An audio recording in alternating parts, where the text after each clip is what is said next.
حکومت وقت جو موجودہ نگراں حکومت ہے کی طرف سے اب کوئی لیت و لال، کوئی توجیہ الیکشن کو ڈیلے کروانے کے حوالے سے نہیں پیش کی جائے گی؟ میرے خیال میں پچھلے ایک مہینے میں میرے لیے آج سب سے بڑی خوشی کی خبر یہی ہے، میں بھی خوش ہوں اور میرے گھر والے بھی خوش ہیں کہ اب ایک بہت واضح پیغام الیکشن کمیشن اور آپ کی بلیاں بھی، میری بلیاں بھی، میری بیوی بھی، ہم سب خوش ہیں۔ تو میں سمجھتا ہوں کہ پاکستان کے آئین کے پریمبل میں دیباچے میں لکھا ہے کہ یہ ملک اس کے منتخب نمائندے چلائیں گے، اور اس حوالے سے ایک واضح پیغام کے بعد میں آپ کو یہ واضح طور پر بتاتا ہوں کہ وسائل بھی ہیں، سیکیورٹی بھی ہے، انتظامی مدد بھی ہے۔ جو تاریخ الیکشن کمیشن دے گی ہم اس کو یقینی بنائیں گے کہ اس دن الیکشنز ہوں اور کسی جماعت کو یہ شکایت نہ ہو کہ ان کے ساتھ کسی قسم کا کوئی امتیازی سلوک ہو رہا ہے۔ وزیر اطلاعات کی حیثیت سے میں آپ کو یقین دلاتا ہوں کہ میڈیا کے حوالے سے بھی ہم پوری طرح سے تمام جماعتوں کو برابر مواقع، لیول پلینگ فیلڈ جو ہے وہ اویلیبل ہوگی سب کے لیے۔ میڈیا کے حوالے سے کیا گیا، تمام میڈیا کو بھی برابر مواقع دیں گے، کیا کہہ رہے ہیں؟ جی میں یہی کہہ رہا ہوں کہ تمام تر میڈیا ہاؤسز کو بالکل برابری کا مواقع ملیں گے، کسی کے ساتھ کوئی امتیازی سلوک نہیں ہوگا۔ یہ نہیں ہوگا کہ فلاں چینل ہماری طرف زیادہ نرم گوشہ ہے تو ان کو زیادہ رعایتیں ملیں، اور جو نسبتاً سخت رویہ اپناتے ہیں پیپلز پارٹی کی کافی شکایتیں ہیں یہ لیول پلینگ فیلڈ کے حوالے سے۔ وہ ہر روز ایک نئی پریس کانفرنس کرتے ہیں، آج بھی آپ کو پتا کراچی کے اندر ان کے لیڈران نے پریس کانفرنس کی۔ اے این پی بھی یہ بات کر رہی ہے، ایم کیو ایم بھی تھوڑی شاکی ہے کہ جناب اعلیٰ یہ ہمیں وہ لیول پلینگ نہیں فیلڈ مل رہا جو ملنا چاہیے۔ جو برابر کے جو مواقع ہیں اس کی بنیادی ذمہ داری تو الیکشن کمیشن کی ہے، کیونکہ وہ ایک طرح سے پیچھے سے کنٹرول ان کے پاس ہے۔ آپ نے دیکھا کہ خیبر پختونخوا کی پوری کابینہ انہوں نے اڑا دی۔ اگر ان کو کسی قسم کی کوئی تشویش یا تحفظات آتے ہیں تو وہ برملا کہتے ہیں۔ نہیں سر، خورشید شاہ صاحب نے جیسے فرمایا، انہوں نے کہا جی بیسیکلی میں نے تو کل اپنے پروگرام میں بھی بات کی تھی، میں نے کہا تھا کہ نہ فواد حسن فواد نے مسلم لیگ نون کے ٹکٹ پر ایکشن لڑا ہے، نہ آج چیمہ نے۔ وہ بیسیکلی کہتے ہیں کہ یہ تمام کنٹینیویشن ہے فیڈرل گورنمنٹ مسلم لیگ نواز کی۔ یہ خورشید شاہ صاحب بڑے ذمہ دار جو ہیں، وہ پولیٹیشین ہیں، پاکستان پیپلز پارٹی کے لیڈر ہیں، ان کی جانب سے یہ بات کی گئی ہے۔ تو آپ بتائیں کہ کیا آپ اس بات کو، اس الزام کے اوپر کیا آپ کا کیا رد عمل ہے؟ اور سیکنڈ کوسچن یہ بتائیے گا کہ یہ آپ کو لائٹنگ کیسے لگی ایئر وائی کی؟ آخری سوال کا جواب پہلے دے دیتے ہیں کیونکہ کچھ لوگوں کو کافی اعتراض ہے آپ بار بار ایئر وے جاتے ہیں۔ نہیں لائٹنگ کا پہلے پوچھو، لائٹنگ تو بتائیں۔ میں یہی کہوں گا اے آر وائی کی لائٹنگ دیکھی تو بات بنی۔ تو جو تعریف ہوتی ہے آپ لوگوں کی لائٹنگ کی وہ کوئی زیادہ غلط نہیں ہے۔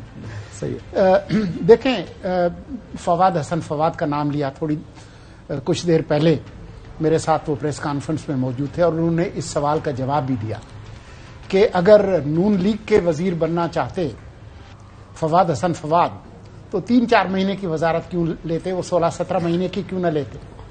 مطلب اگر 16-17 مہینے میں نون لیگ کی ہی حکومت تھی نا بنیادی طور پر، وزیر اعظم تو ان کا تھا۔ بالکل صحیح۔ پھر آپ کے علم میں یہ بھی ہوگا کہ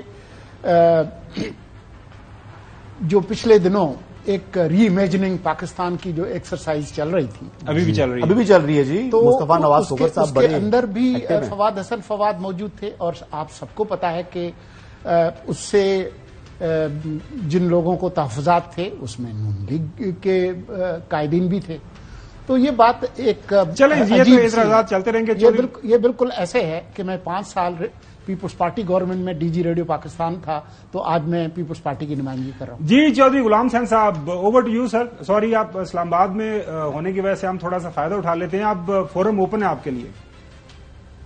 نہیں، مرتضی سولنگی صاحب تو ہمارے پرانے کولیگ ہیں، ان کے ویوز اپنے ہیں، ہمارے اپنے ہیں، لیکن پہلی بات تو یہ ہے کہ خاص وزیر اعظم جو ہیں انوار الحق کاکڑ ہوں، سرفراز بگٹی ہوں، سولنگی صاحب ہوں، وزیر دفاع جنرل ریٹائرڈ انور حیدر ہوں، اور کئی دوسرے جو ان کے وزراء ہیں، ان کے اوپر کوئی نہیں کہہ رہا کہ وہ پارٹیزن ہیں یا وہ، لیکن اصل میں ان کا پرابلم یہ ہوا ہے کہ 8-10 لوگ ایسے ہیں، میں اب ان کے نام سب کے نہیں لوں گا، خواہ وہ سابق سرکاری افسر ہیں یا وہ سرکاری عہدوں پر رہے ہیں کسی پارٹی کی وجہ سے، ان کی وجہ سے یہ ایک نگران وزیر اعظم کی کابینہ کا تاثر قائم نہیں ہوا، نمبر 1۔ نمبر 2، ایک چھوٹا سوال کہ ایک ہی پارٹی کو ٹارگٹ کیا جاتا ہے، جس کا منہ بھی کھلتا ہے۔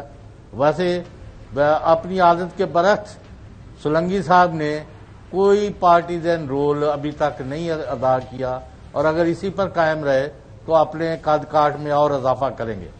نمبر 2 پارٹی کو۔ نمبر 3 آپ کی کیا مجبوری ہے کہ وہ ٹینٹڈ لوگ جن کو کرپشن میں اور نیب میں اور دوسری جگہ میں بھگت کے آئے ہیں، لوگ مقدمے بھگت رہے ہیں ابھی، ان کو آپ نے شامل کیا ہے؟ کوئی خاص مجبوری ہے؟